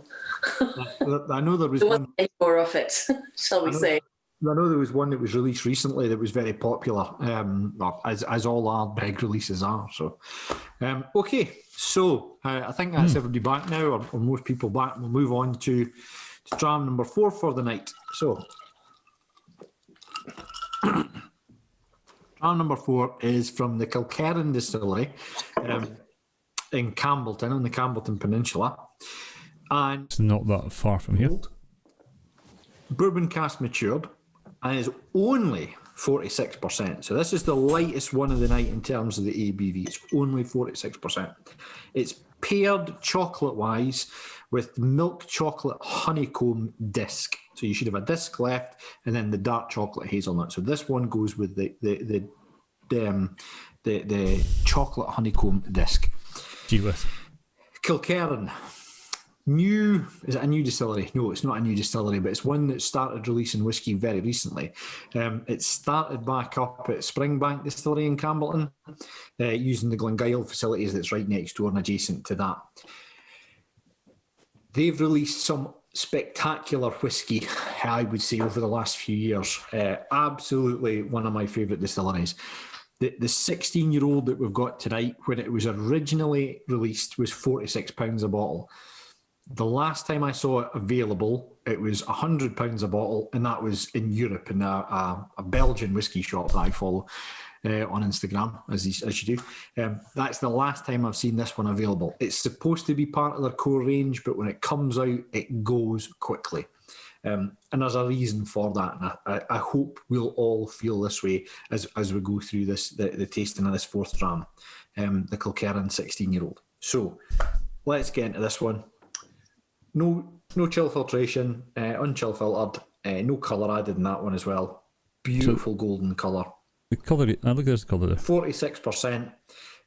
For me, 46, 48 is the point at which you, and I think for most people, is the point at which you really start to get much more flavour out of your whiskey. Nothing wrong with 40% whiskey, but you're just not going to get a huge amount of flavour on it. If you tasted this Kilkerran at 40% versus this Kilkerran at 46%, it's a night and day comparison, and as you add that alcohol to it, the alcohol contains and helps pull through a huge amount of that, the flavours and the sensations that you're going to get from the whiskey. So this one, 16-year-old from Campbellton, sorry. Bourbon cask matured, hence the colour and hence some of the... That's a joke there somewhere. So let's go in with those. Please feel free to fire on your tasting or your notes into the chat. The chat's going great. It's quite medicinal. Put it on there or shout them out. Okay. So what's everybody getting on the nose on this one? Pears for me. Yeah. Oh yes. Orchard fruit, apples, pears. I've got on this one that it's a yes nose for me. Spot on, just lovely. Tony's got a bit of herbal in there. Yep, this one I've got that on my the palate for me starts to get a bit more herbs, but yeah, herbs is a kind of common enough one with the sage is what I've put in my notes actually. Maybe starting to get a wee bit of maybe peat in the background there, just a wee bit, I think. Yeah. I think it's a very, very fine. This one. Very fine. Totally agree. Bit of peat, maybe a little touch of smoke. Yeah, I said that. As a peated whiskey drinker, I don't think I get a huge amount of peat out of this one. I think I put. In fact, I don't have peat in my notes. That's how. There's definitely peat in there. There's definitely peat in there. There's a bit Tiny, there's a tiny bit of peat, bit of smoke. It's not Lagavulin peat, but there's peat in there. So I think if there's any peat, it's in that smoky side of things rather than. I think if you're looking at the flavour wheel, if you printed one out, we've got kind of in 4 categories, and our flavour wheel's no different from pretty much anybody else's flavour wheel. It's all very much of a muchness. Medicinal, smoky, maritime, and earthy is the 4 types of peat classification we've got. And for me, if this has got anything, it's got that. If there's anything in it, it's the kind of smoky maritime side. June's just said there some hints of coastal saltiness. Yep. And Derek, it smells smoky. Yep. So folk are definitely getting smoke. So I get in this bubble gum. I think bubble gum for me. The bubble gum, and it's got that. I've actually got to check my notes there. Herbal edge, tropical, sweet. Fresh cut grass. Yep. No, I totally get that as well, John. It's a good shout. What have you got the grass? If it when the gardener's done it. The gardener's done it, John. A chainsaw to do the grass just now. Aye. So lemon meringue pie. Really? That's the official. Lemon meringue pie like that before. That's the official notes. That's not me. You know. It's definitely. It's interesting. If you go to the Kilkerran, or I think it's Royal Mile Whiskies, have a huge flavour section for the Kilkerran, and I kind of took extracts of that. But it's got paragraphs of what they get in terms of the nose on this one, and there's a lot of videos about tasting the Kilkerran. So for me, lovely nose on this one. Really enjoy it. Let's get in with the taste. Slange, everyone. Cheers. Oh. I started ages ago. There you go, Slange. Okay, hold on. Stop.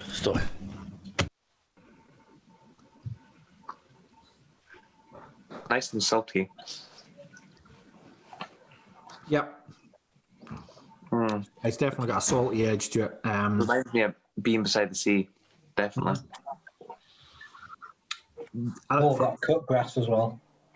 I think you're starting to get a bit more of the sagey, herby side of things on this, and I had fresh sage as my kind of herbal kind of touchstone on it. June has said tastes like a watered down, heavily peated that I tried earlier this year. Okay. Ricky said definitely hot, salty on it. Our ex-Navy is telling me here that it's like when you're standing at the side of the boat and the spray's coming up. There you go. There's a taste of the sea salt when you're miles out in the middle of the nowhere. You get the diesel from the engine. Yeah. The salt as well. Right. I get a bit of woodiness to this one as well. A little bit of polish note on the taste as well. Citrusy polish.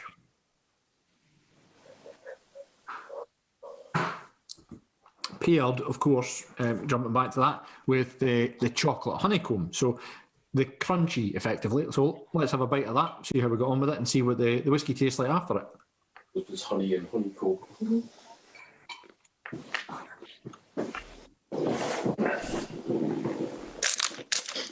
Thank you. No, that's nice. I like that. I'm a big crunchy chocolate honeycomb fan, and that's a lovely one, that one.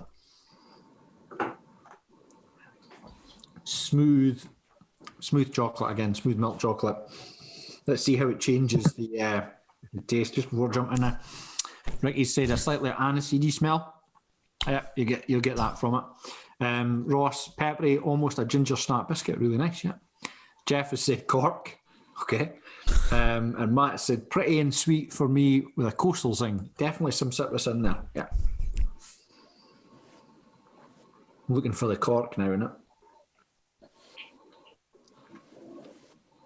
So what did everybody make of After I taste the chocolate. What did everybody make of the chocolate? It's lovely. You can't go wrong. Excellent.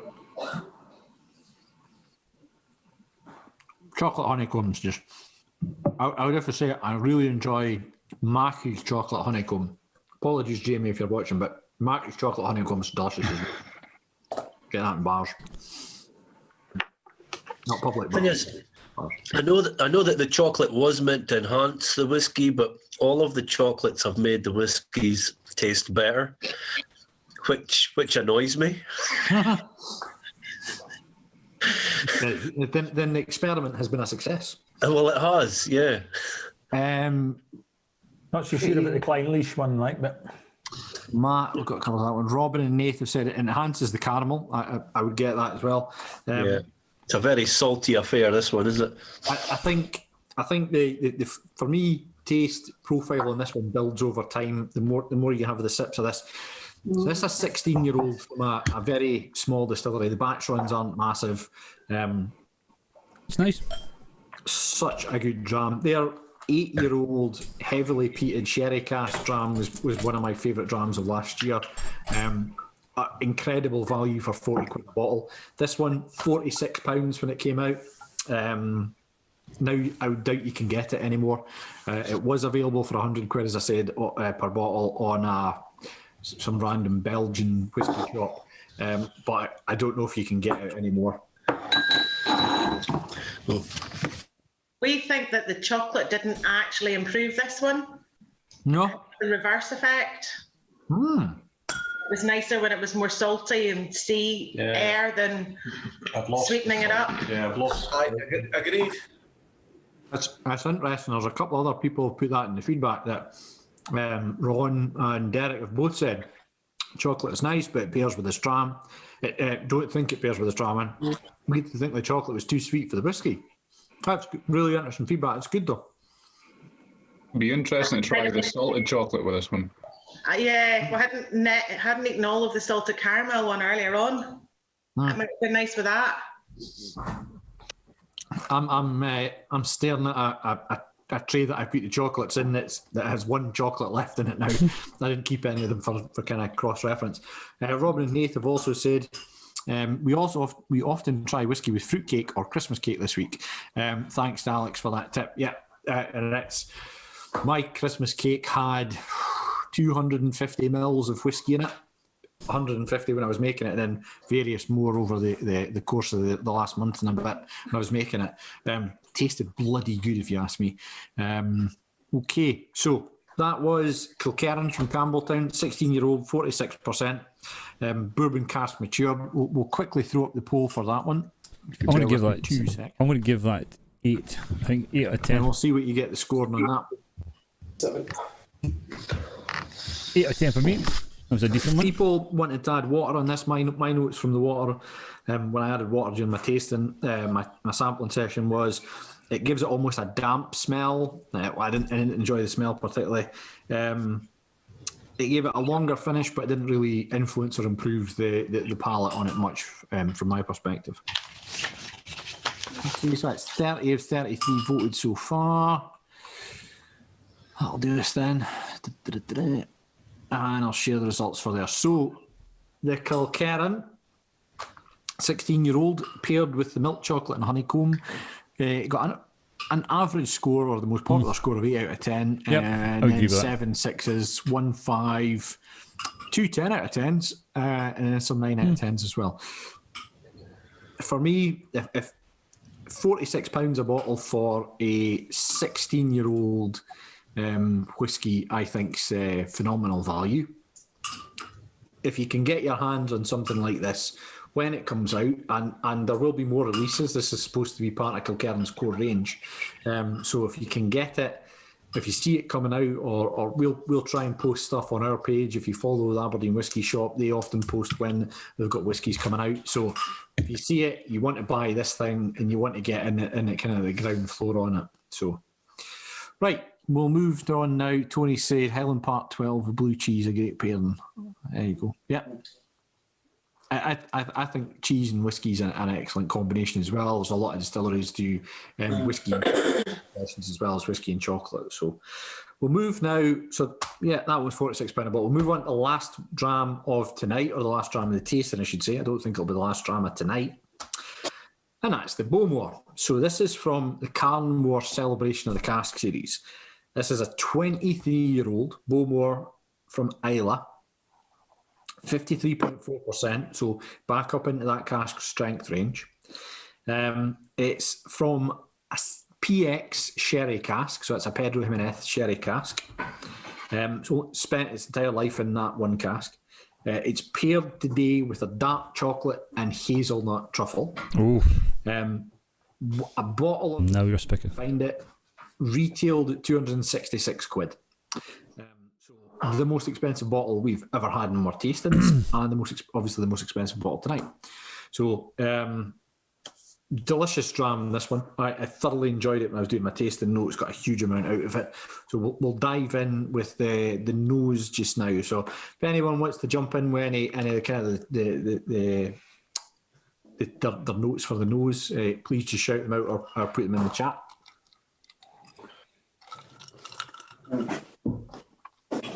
Definitely get the sherry notes there.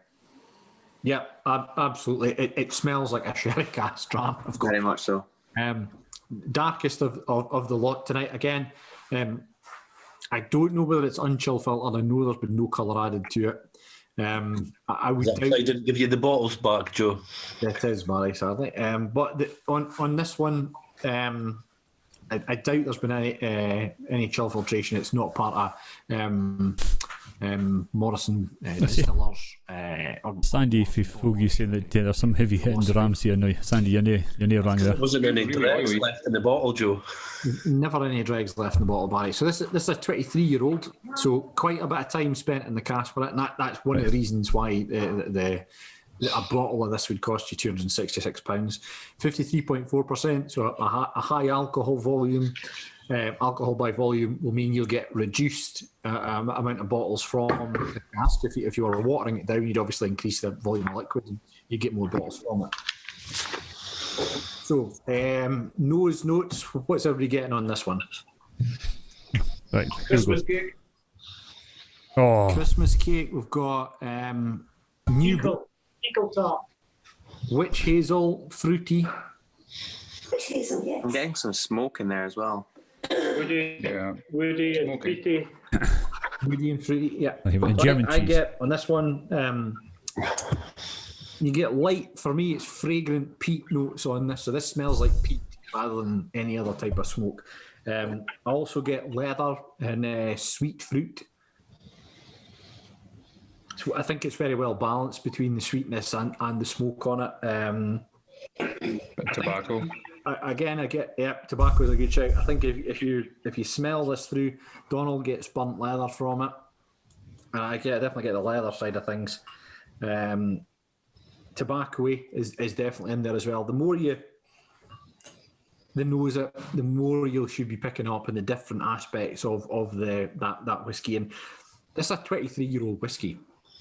It's spent a huge amount of time. That for someone to allow a whiskey to spend or put the investment in allowing a whiskey and a liquid to spend that amount of time in a cask. It does actually smell absolutely stunning. It does, it's great. Yeah, I'm totally in agreement with Bruce and Ricky. Wait till you taste it. Robin and Nath says super glue. I disown him. I agree. Kick him out of the house now. I'm kind of tempted to put it back in the bottle and keep it for like. No, it's alright. I'll just drink it now. Yeah, absolutely. See, I think this one smells better than it tastes. Does it? Super in a good way if it makes a difference. Barry. In a good way. I'm only joking. Barry, Jeff has said superb offering, so let's get him the taste of this one on the palate. Let's dive in. Sponge. Last one of the night. Kind of. I'm definitely getting like the. See, you mentioned earlier on with that the German smoked cheese. That would be absolutely perfect with that. Yeah, that's what I'm getting. Do you know what? If we could have a whiskey and cigar pairing, this would go perfect with a cigar. Absolutely bang on. Absolutely. Just on his comment there. The smokiness definitely comes through, and we'd sit perfectly with that cheese as well. And as Barry says, this is the kind of whiskey that's a cigar, but a Monte Cristo, real good. Phil's favourite Monte Cristo Edmundo. Look at Phil. There you go. You'd be delighted with that type of whiskey, a cigar to go along with this. This is absolutely amazing. It's balanced very well with smoke and fruit, isn't it? It's crazy. Yeah. Oh. I mean, if you were part of a whiskey and cigar club, this would be the perfect whiskey for a whiskey and cigar club. You know what I mean? Yeah. This is a cigar malt. Absolutely. Rather than the stuff that you see marketed, I can't recall who's marketing one just now. Tom and Toole, I think it was. Yeah, so there's a few different distilleries, cigar malts. I won't mention Dalmore, but they do it as well. This is the type of one that matches with a cigar effortlessly, I would say. So quickly, before we get into the chocolate, on my tasting notes on this in terms of what I'm getting from it, maritime smoke, so there's still that kind of slight element of salinity in it. I said it's like a fresh country walk after the rain. You're getting that dampness, the greenery in there as well. Then the bonfire smoke comes back in, and it has body. This one, I think the notes is it's quite oily and heavy, and I totally agree with that. I think this one's great. A lovely fleet feeling on the kind of the palate and the tongue there, the top of the mouth. Get a bit of tobacco in it too, really pulling through that influence of what you could get with a cigar on this as well. And it has spice to it too, so it's an excellent amount of spice, I think.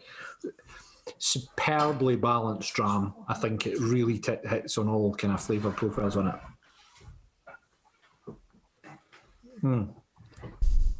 So good. I'll just quickly go back on the notes in the chat. Ricky, lots of savoury dark fruits, definitely. Ron, so many layers we can't describe them. I think I'm there as well. Leighton said, don't know about the notes, but it's superb. Yeah, and smoke but no peat. Great house. I love how that influences it as well. So this is, as with every dram tonight, it's paired with a chocolate, and this one is a dark chocolate hazelnut truffle. So let's go for a bite of that, see how the chocolate tastes, and see how it changes, if it changes the dram. Bon appetit. So white stuff on the top. Look at the inside. That's only you that's got the white stuff, Ricky. Uh-oh. Need to change my shampoo. I like that. I like that chocolate. I don't like the comments that you two boys were having there, but I like the chocolate there. I think the hazelnut's really subtle. It's not an overpowering Ferrero Rocher type of hazelnut, but... what's wrong with that Ferrero Rocher? Absolutely nothing, but I don't think it pairs up with a 23-year-old Bowmore very well. Ferrero Rocher goes with everything, Joe. I wouldn't disagree there. June has said, a favourite of the night for me, I think it's a perfect balance of smoke and sherry. 100%. Derek said a grouse moor after it's been burnt. I'll need to get out grousing to see if I can do that. And Robin and Nath have said it would be a crime to add water. I didn't add water to this one. I couldn't. No. Just didn't think it needed the water. It was just damn near perfect as it was. So really tasty chocolate. Don't know if anybody's got any comments on the chocolate there.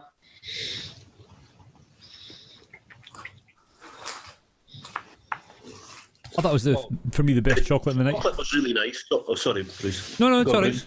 I was just going to say that for me that was the best chocolate of the night. Yeah, it was, but it was the only one that didn't add to the whiskey. I think the whiskey was amazing on its own, and the chocolate was amazing on its own put together. It wasn't a pairing.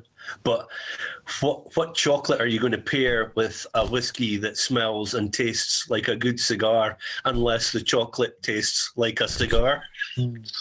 So there's no good chocolate company that are going to like make a cigar tasting chocolate. There is. I've had chocolate flavoured cigars though. Oh yeah, so we have. Yeah. But did Phil know by them? Yeah, we had a tasting pack, if you remember, that came with the different cigars in it, and there was the miniature, sort of medium cigars, and there was a few of them with the chocolate essence cigars. But a cigar tasting chocolate is probably not the way to go. Yeah. I think you'd be better with the Robusto or the Edmundo for that. I think it pairs up with it. I think it would pair up with it amazing. Back to the whiskey. Obviously, when I first smelt it, not being a peated or smoky fan, when you first smell that, you just think, oh, I'm not sure. I don't know if it's going to, be my sort of cup of tea and everything like that. But from a taste point of view and everything like that is absolutely stunning. I love that. That's really, really nice. Yeah, dude. Thoroughly like that. That's lovely. Top drams. Is there anyone who doesn't like this whiskey? Nobody's going to own up to that now. I was thinking there, Phil, Donald or Chris would maybe not like that, but it smells rancid, but tastes really fine. Yeah, it's a different kind of, as I say, cigar type smell. But my God, that taste. A few people have said, excuse me. Joe's eating his chocolates. Go on, Joe. Just finish your chocolate. You can fill in for me for a minute there, Barry. Okay. A few people said the whiskey didn't need anything, and that the chocolate didn't add to it. Now, I think this is such a good whiskey. It didn't need anything to it. But I do think it was a very nice chocolate. The chocolate didn't detract from the whiskey. It just didn't add anything, whereas the chocolates added some element and brought out other elements of the other whiskies. Mm-hmm. The chocolate didn't add to this one because the whiskey was so good on its own. The only thing that would add to this whiskey is a cigar. And a cigar is only enjoyed in company. I agree. I think you've made that point. Labelled it possibly, but you've certainly made that point that it would go with a cigar. No, I think the only thing that would add to that whiskey is another one of those whiskies. I totally agree with that. The whole bottle, you're right, absolutely. And a straw. I find every time I go back to it, it's better and better. And a straw? Yes, a straw. Brilliant. So I think we're safe to say the original members of this group, when lockdown's over, are going to be sitting with 5 or 6 chocolate-covered cigars in a garden with a bottle of this and six straws. I would love to get my hands on a bottle of this, because I did my tasting notes for this in the last couple of nights. I kind of waited back on doing it. I wish I nosed this one a long time ago when we first got the bottles, and we got the bottles at the back end of November in order to allow us to bottle everything, to post it out, get it all done in terms of the packaging and that. And you managed not to sample it all. Well, most of them. There was barely enough. Our normal sample sizes, our normal sizes in the bottles that we put out are 30 mils. This was all 25 mils tonight because we put it out to more people, and because we couldn't eke it out any further. So everyone got a 25 mil sample rather than our normal, and what we'll go back to in January, 30 mil samples. So we eked it out as much as we could because we thought this was a great one to share. We had the chocolates. It just became like, it just suited us to do it at that size of a sample. I wish I'd tasted this one, because I think this is one of the ones where you may have bought a bottle of it, even at 266 quid. It's a lot of money.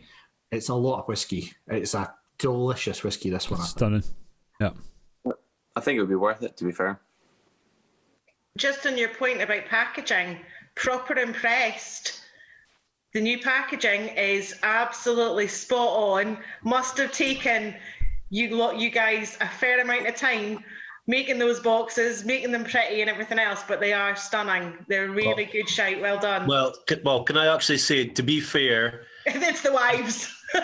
Bring the wives in. Well, the wives. Joe, sorry, just to interrupt, but just as much as the Whisky Club is involved in this, Susan designed that box, and Susan and Joe put together those boxes and spent hundreds of hours putting those boxes together and making them look so pretty, and we couldn't even imagine how amazing they were. I didn't actually open mine up today because I wanted the surprise of opening it up today. It was just fantastic. They did such a massive, fantastic job. So well done, Joe and Susan. Absolutely stunning.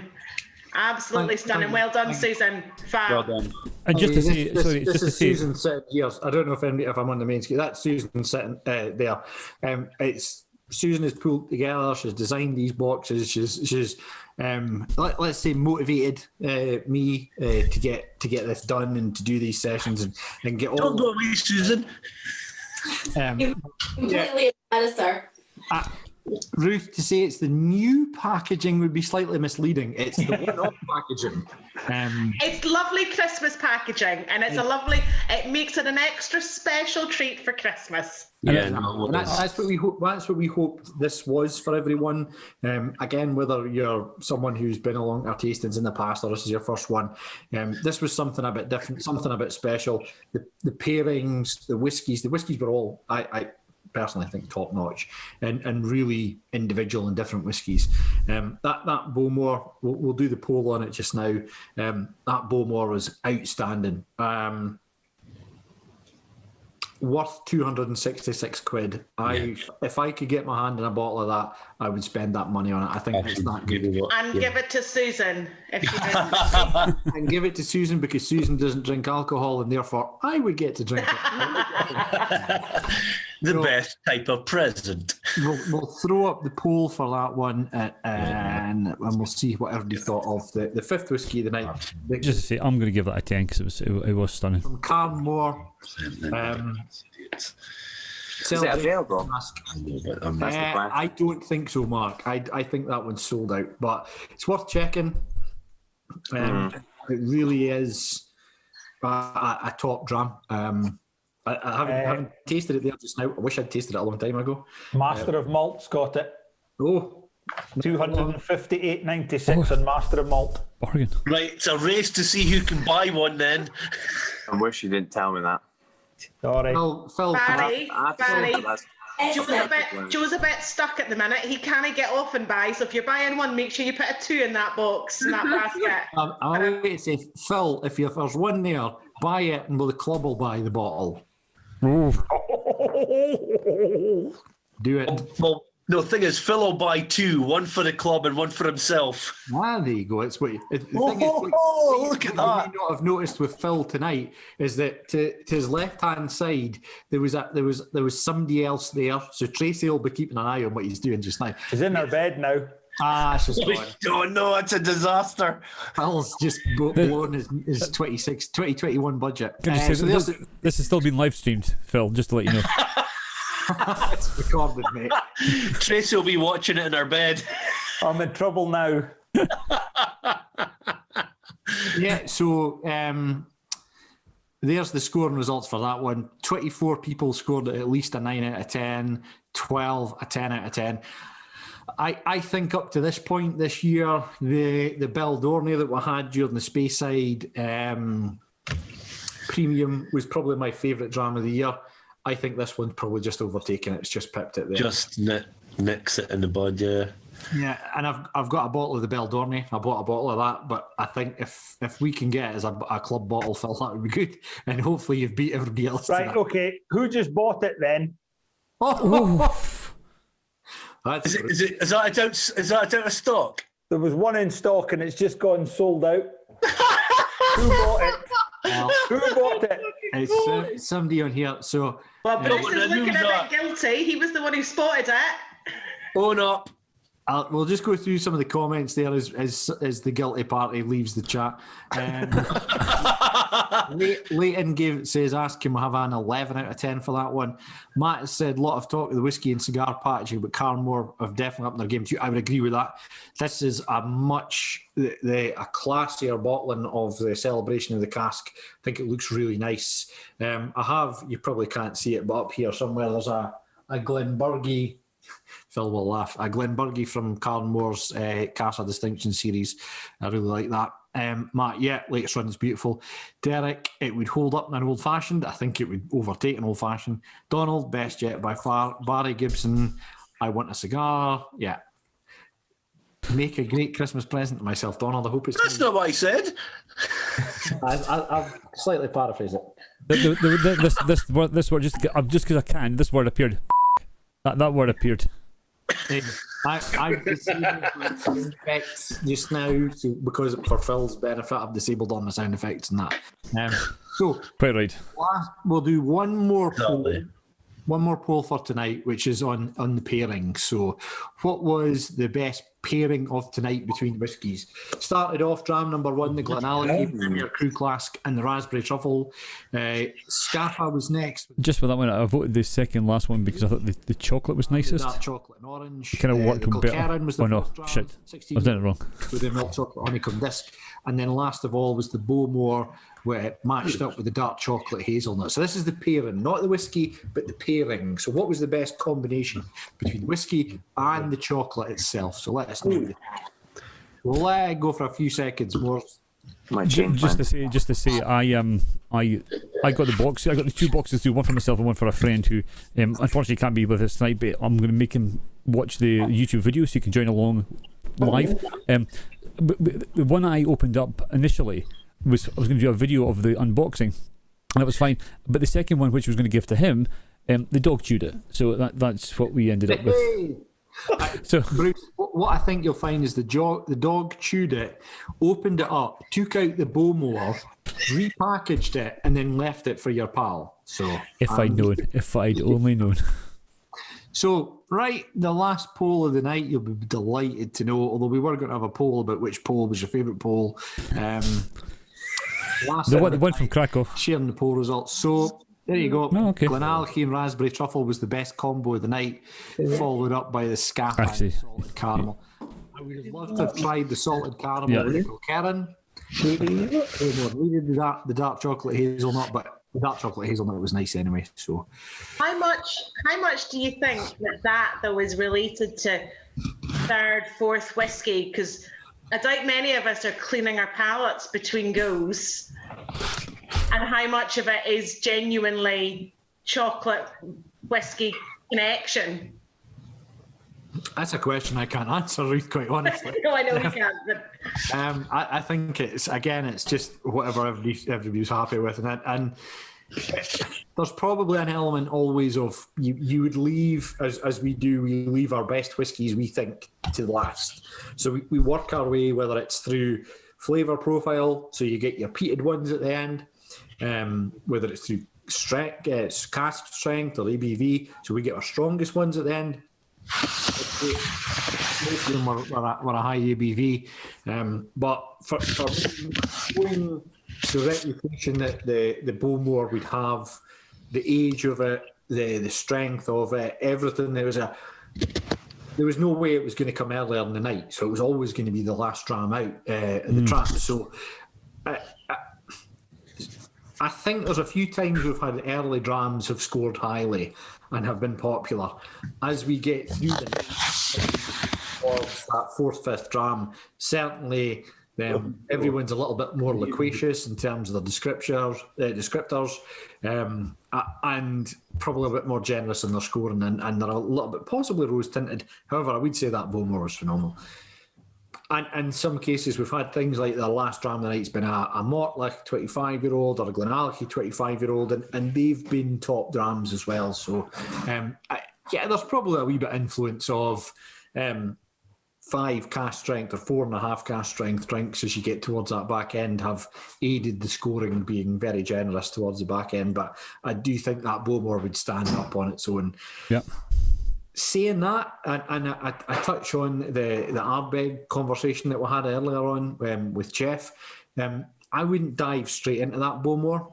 I wouldn't have that as my first dram of the night. I need to build up to something that's got a huge amount of flavour to it, like an Ardbeg or like that Bowmore, where you want to set it up, you want to build up, and part of it might be tolerance, but part of it is that appreciation of flavours as you slowly build up to a crescendo of whiskey. So I don't know if that answers your question, Ruth. A thumbs up on it, good. Nothing would quite measure up to that. Yeah, I think late night, I think it's just a phenomenal dram, that. Absolutely phenomenal. So, and I can't find one for love nor money. So whoever bought whoever bought that bottle from the website that Phil the name of out loud earlier on, I hope you can sleep tonight. I hope you're not feeling too guilty. That's our 5 drams tonight. That's our 5 chocolates, our whiskey and chocolate pair night. Thank you so much for coming along on the journey with us, not only tonight, but this year. The fun we've had, the whiskies we've shared, it's been great fun. It's a lot of work for us, but at the end of the day, it's worth it. Whiskey is best when it's shared. Whiskey is best when it's shared with friends. I think through the course of the year, we've made a lot of good friends. We're on first name terms with so many more people now. People who we've enjoyed, loved sharing a dram with this year. I speak for on behalf of the group, the Whisky and Cigar Club, that we've had great fun doing this. Unfortunately, it looks like we're going to be able to do them a few more months yet into next year with what's going on. However, we've got one set up for the 22nd of January. I think that's Friday the 22nd of January, which is our Burns tasting night, which is going to be the Aberdeen Whisky Shop favourites. And then into February, we're looking at Campbelltown and some bottles from there as well. So a Campbelltown premium one. However, as a cap on this, I'd like to thank everybody for coming along and having fun. These have helped me through the lockdown and 2020. We're now at the back end of a pretty heavy year. And hopefully, let's hope 2021 is going to be a much better year. So with that said, I'd like to wish everyone a happy new year when it comes, and that 2021 is going to be a great year for you. Cheers. Thank you. Thank you, Joe. And gentlemen, just a little word of warning for the next time. If you decide via your phone that you are going to go and purchase a whiskey quite quickly from the tastings, make sure that you don't have the notifications of your emails popping up on your laptop. No, it's not the Bowmore. It's not the Bowmore. But it's just popped up the Aberdeen Whisky Shop notification. Confirmed order. Brilliant. Thanks everyone. If we will stay on post this, if anybody wants to stay with us, have a few more drinks, have a bit of a laugh, chat about whiskey, chat about life, chat about whatever, please feel free to stay on the line and have a wee bit of crack with us. We'd love that. So thank you very much, everyone. It's been a great night, and we'll speak to you later. Cheers. Yeah. Thanks, Joe. Thank you. Much, Joe. Well done, Joe. Right, so that is the end of the Whisky and Cigar Club tasting of the 5 pairings with chocolates. For me, the first whisky was a cracking whisky. The last one was a cracking one, but at 266 quid a bottle. In fact, I'm just reading there, you can buy it now from a shop. Which one is it? For £400.